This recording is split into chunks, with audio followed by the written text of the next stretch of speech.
Assalamualaikum warahmatullahi wabarakatuh. Selamat siang semuanya. Di sini kami ingin menjelaskan materi tentang pentingnya orang tua yang adil terhadap anaknya dan juga anak yang berbakti pada orang tuanya. Sebelum itu, mari izinkan kita memperkenalkan diri terlebih dahulu.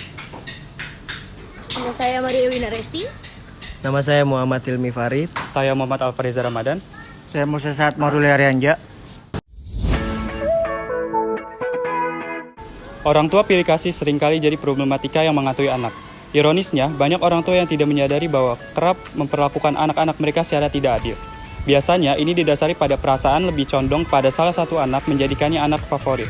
Entah karena ia lebih pintar, lebih sopan, lebih terbuka, atau faktor yang lainnya.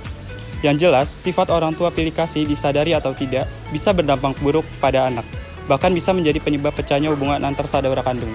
Ada beberapa alasan kenapa orang tua bisa berlaku tidak adil terhadap anaknya. Yang pertama, memiliki lebih dari 2 anak atau lebih sehingga bingung membagi waktu, kasih sayang, perhatian, dan tenaga ke semua anak.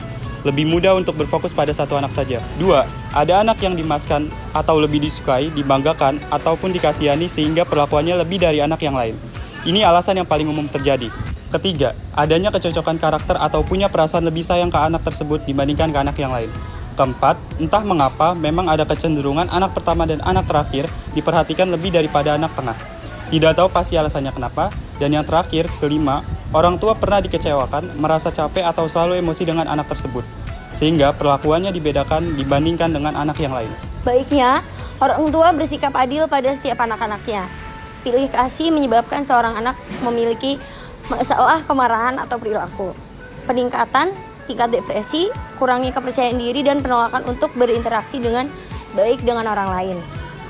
Masalah-masalah ini muncul tidak hanya pada anak-anak favorit, namun juga bisa muncul pada yang tidak favorit.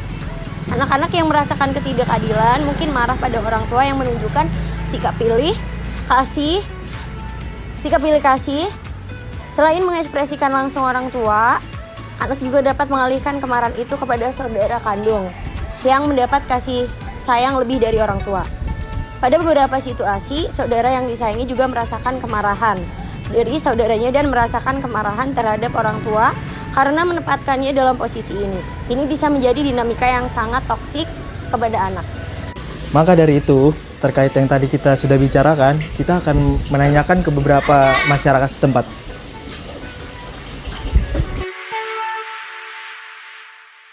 Selamat sore Kak, boleh minta izin waktunya sebentar untuk wawancara? Baik, sebelumnya ini dengan Kak siapa ya? Baik, Kak Vita, menurut Kakak sendiri, apa dampak positif dari orang tua yang berperilaku adil pada anak-anak mereka? Kalau misalnya dampak positifnya itu kalau kita berlaku adil sama anak kita, mereka jadi lebih dekat sama kita. Kalau ada apa-apa gampang cerita ini itu. Terus juga jadi nggak ada rasa berpikiran negatif sesama saudaranya. Karena kalau kita berlaku nggak adil, pasti dia punya pemikiran kok mamaku begini ya, sama aku kok begini, sama adik aku begini. Baik. Untuk dampak negatifnya sendiri menurut Kakak bagaimana? Kalau dampak negatifnya itu dia nanti tumbuh kembangnya itu jadi punya kepribadian, punya sifat yang jelek, bakalan berpikiran negatif mulu sama orang, apalagi sama saudara kan namanya dia setiap hari ketemu, setiap ini ketemu. Jadi kalau untuk dampak negatifnya itu bakalan lebih buruk buat dia tumbuh kembangnya dia juga sih. Iya betul Kak. Baik, terima kasih ya Kak sudah meluangkan waktunya untuk diwawancarakan. Iya. Bagaimana tanggapan kakak terhadap orang tua yang sering berlaku tidak adil kepada anaknya atau yang biasa kita sebut pilih kasih? Pilih kasih orang tua. Sebenarnya itu bukan pilih kasih mungkin ya, lebih ke prioritas aja. Jadi kebetulan saya kan anak pertama dari 2 bersaudara. Mungkin ada kalanya pilihan si kakak yang didahulukan atau si adik yang didahulukan. Itu sih sudah biasa lah. Maksudnya sampai menjelang masa dewasa pasti pilih kasih itu pasti terjadi sih. Itu aja sih Kak. Oke, sebelumnya boleh perkenalkan namanya Kak? Oke, nama aku Dania. Nah, jadi kita di sini ingin menjelaskan dulu ya. Kita di sini ingin mengambil tema dari Pancasila, yaitu sila kedua, Dan kita akan bertanya seputar sikap orang tua yang adil kepada anaknya dan adab anak terhadap kedua orang tuanya ya. Jadi yang kita akan tanyakan ini, bagaimana menangani konflik antara saudara ketika satu di antaranya merasa diperlakukan tidak adil oleh orang tua. Oke, nanganin konfliknya ya.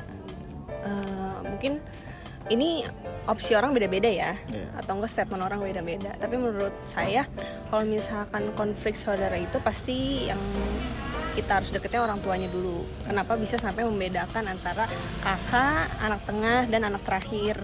Nah, kenapa? Dan kita juga harus tanya nih ke anaknya, apa sih yang membuat dia merasa tuh nggak adil dari dalam keluarganya sendiri ya.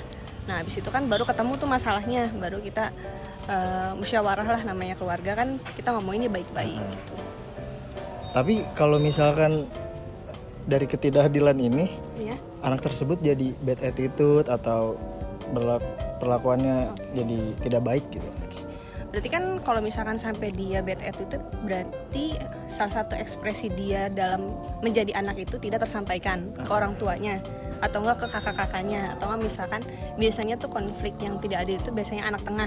Setiap zaman itu kan beda-beda cara asuhnya, cara polanya segala macam.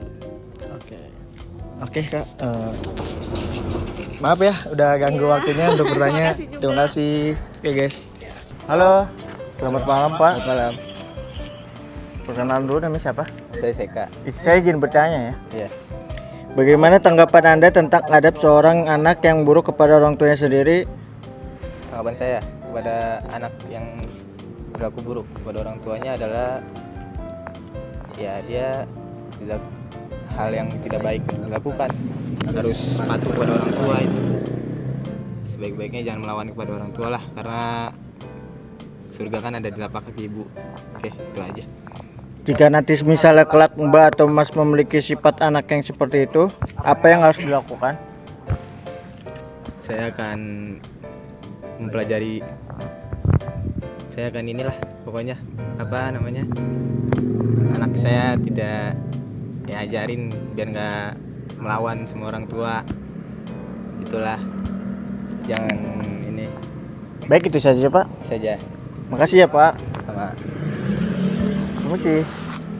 Demikian akhir presentasi kelompok 5. Kita berharap dengan adanya video ini orang tua bisa lebih aware lagi dalam memberi perhatian atau kasih sayang dengan adil terhadap anak-anaknya agar tidak terjadi konflik yang tidak diinginkan ke depannya.